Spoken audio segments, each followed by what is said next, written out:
The Mutual Broadcasting System presents I Love the Masquerade.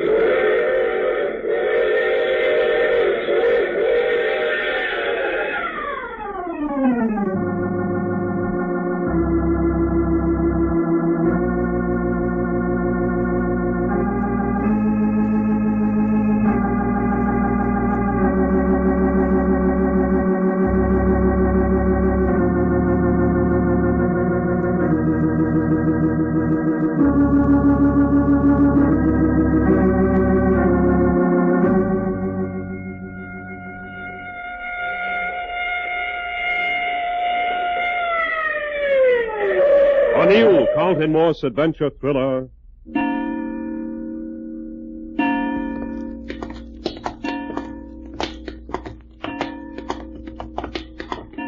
Across the lobby with you. One bad move, you're all washed up. Taking us down to the jailhouse, huh? That's right. I don't mind saying I jolly well don't like that gun pressed against my side. You'll like it a lot less if it goes off. Oh, that's a sweet thought. Hold it.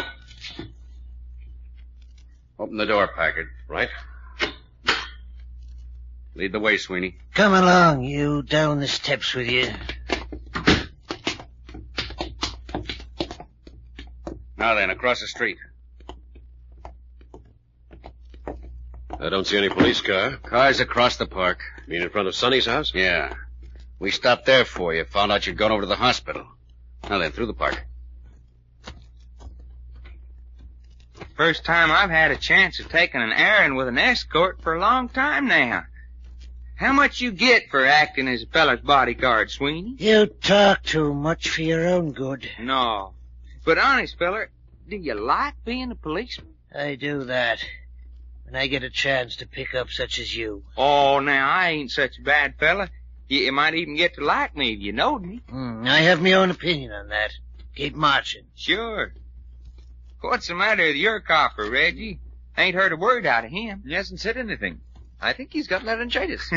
Yeah? Well, what makes you think that? Well, he's got a woolen cloth about his neck, and he smells violently of turpentine and cough medicine. Laryngitis, huh? Quite. I've been telling him he should be home in bed, but the blighter doesn't appreciate my sympathy. Ouch, I say. What's the matter? Apparently doesn't appreciate my humor either. Keeps jabbing that valley gun in my ribs. All right.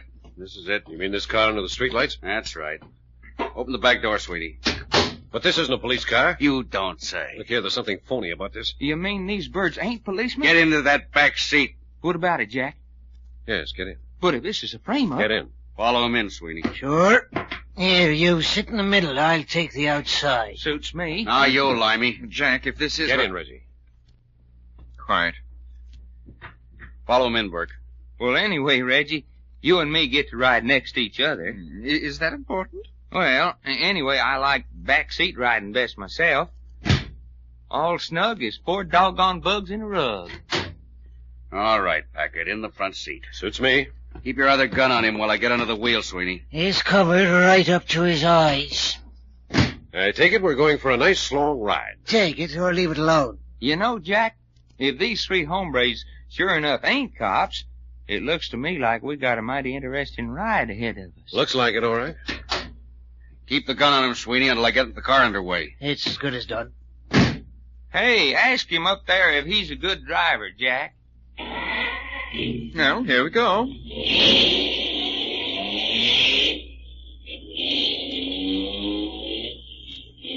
Smooth running, Bus. All right, Sweeney, I'll take care of Packard up front here. He's your boy. Whew! Your feller does smell of turpentine, don't he, Reg? He's smelling up the whole car. If I'm not mistaken, this road takes us out toward the desert. You ain't mistaken, mister. I thought so. 3 bodies buried in the sand out there probably would never be discovered. Jack, don't talk like that. What's that? Well, that's something I don't ever want to be. The undiscovered corpse. That Texas boy's just full of bad jokes, ain't he? Doc? No, don't mind him. He's worse than a leaky faucet. Yeah. You boys look to me like part of a pretty well-organized gang. We're doing all right. You wouldn't by any chance know a man by the name of Leslie Marks, would you? Oh? Leslie Marks, attorney. Oh, yeah, I've heard of him. I'm not surprised. Looks like a pretty smart operator. Should think he'd make a great mouthpiece for a gang. I'll tell the boss. He wouldn't be boss by any chance, would he? What do you mean? Marks. He wouldn't be the big gang boss in these parts, would he? Got a great front for it. You're nuts. Well, there's no harm in asking. Can't think of any. But what's your racket? This doesn't seem to me any sort of a town for an organized gang. You got me, buddy. You mean you don't know? I don't know nothing. I see. Of course, you're close to the Mexican border. I suppose there's money in smuggling, and then this is a seaport. Keep talking. It's only your breath you're wasting. Uh-huh. How we coming, Jack? We're getting out into the great open spaces. Are, huh? I say, how about opening some of the windows? I'm getting bloody sick of breathing turpentine fuel. Leave the windows like they are. Oh, spoiling my whole ride. Reggie, I bet you if we was to touch a match to your bodyguard, he'd burn like an oil well. Or you could attach a pipeline to him and furnish Southern California with natural gas. Ouch! I say, old man, I'm getting very well fed up with you jabbing me with that brute of a gun. Burke ain't a man to take a joke kindly. At least, not when it's on himself. Yes, I'm beginning to notice that. We're really out in the desert now. Haven't seen a building along the highway for the past 5 minutes. Passing any automobiles? Not now. There's a car on our tail, though. What's that? I know. Been there ever since we left town. I'll take care of that. Ooh-wee. Looky at us go.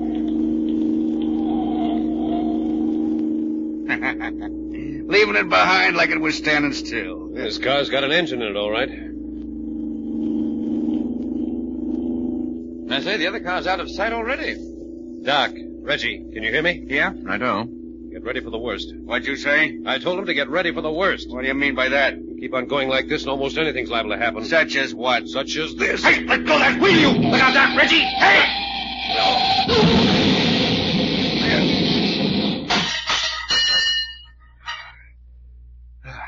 Oh, boy, oh, boy, oh, boy. Doc, you all right? Jack, Oh, did you honest and truly go for to wreck this car? yes, I yanked on the wheel. Son, you had never ought to do that. Well, this here's the way folks get hurt.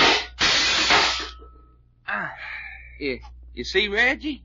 Huh? What do you mean?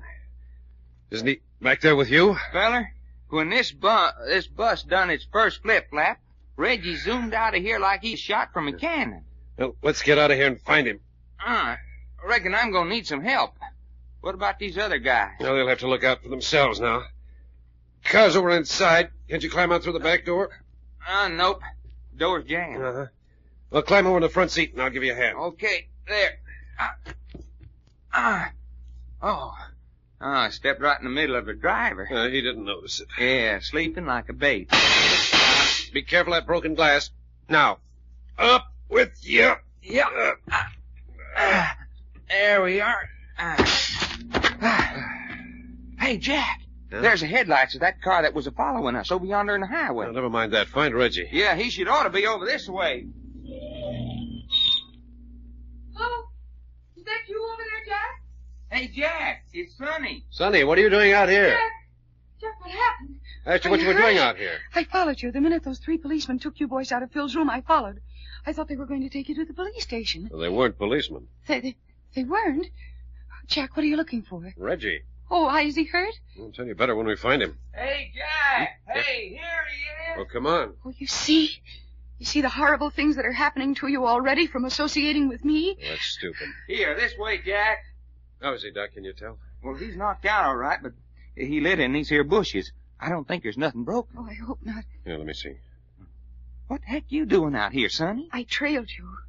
Who were those men if they weren't policemen? Gun-toting gangsters. How's he doing, Jack? Just stunned. He'll be around a minute. Are you sure? Certainly, I'm sure. All I have to say, Sonny, is that the Richard curse is a pretty impotent curse to let us get away like this. Well, what do you mean? Well, look at the material it had to work with. 3 gunmen with murder in their hearts, one of the best auto wrecks of the year. A really potent curse would have had us dead and buried by this time. Yeah, and look at us. Just one of us with a little old bump on his head. Oh, you mustn't say that. You mustn't challenge fate like that. Baloney. Come on. Let's have a look at the boys in the car. All right to leave Reggie there? Yes, give him a few minutes to come around. But who are these gunmen? Your guess is as good as ours. Doc, I'm going to crawl back in the car and hand the bodies out to you. Okay. Good thing we didn't catch fire. I still don't understand why gunmen wanted you 3. Well, won't you let us worry about that, honey? Are you inside all right, fella? Yeah.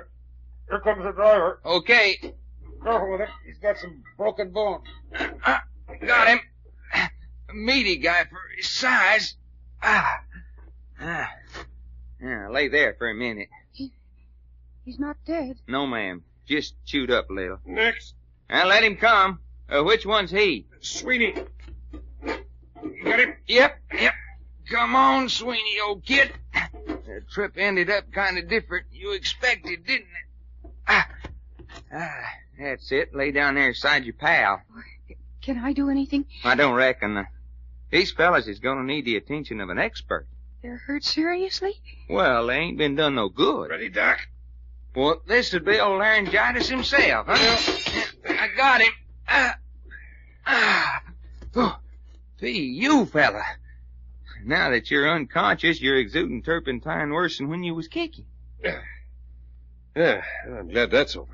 But what do we do now? Load our cargo into your car and get them to a hospital. And that's a job of toting.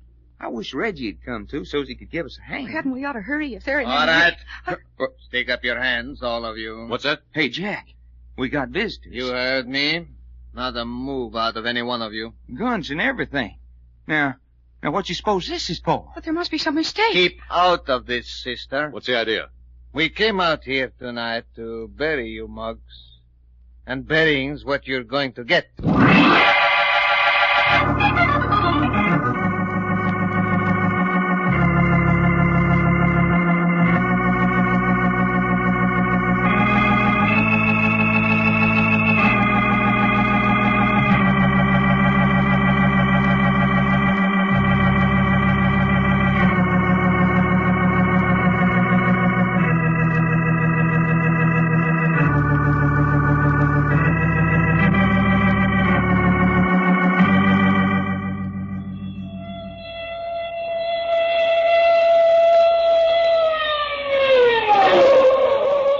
Further transcribed adventures of Jack, Doc, and Reggie will come to you tomorrow at this same hour. I Love a Mystery, written and directed by Carlton E. Morse, comes to you Monday through Friday, featuring Russell Thorson as Jack, Jim Boles as Doc Long, and Tony Randall as Reggie York. Frank McCarthy speaking.